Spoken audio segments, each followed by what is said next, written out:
उपकूल और समुद्र भितर चली कड़ा प्रहरा माड़ी आसुछंदी आतंकवादी। पारादीप बंदर समेत विभिन्न संवेदनशील अंचल में करिवे आक्रमण।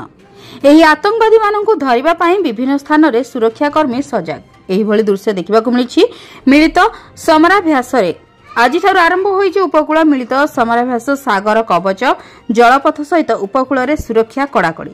26/11 मुंबई रे छातीथरा आतंकर आक्रमण पर प्रतिवर्ष जलपथरे आतंकवादी आक्रमण परठारु उपकूल सुरक्षा व्यवस्था को कड़ाकड़ी करबा पई केंद्र और राज्य सरकार तरफ आयोजित होई आसुछि मिलित समराभ्यास।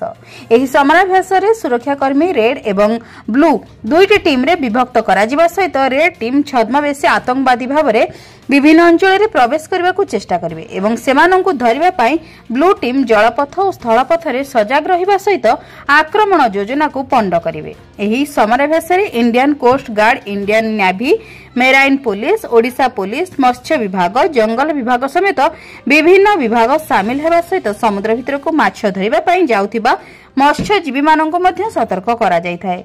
जदि समुद्र भितर केही अजଣା संदिग्ध व्यक्ति को देखंती तेबे यथाशीघ्र सुरक्षा टीम को जोगाजोग करबा को परामर्श दिया जायथाय। जगतसिंहपुर संतोष मल्लଙ୍କ रिपोर्ट, जन अधिकार लाइव।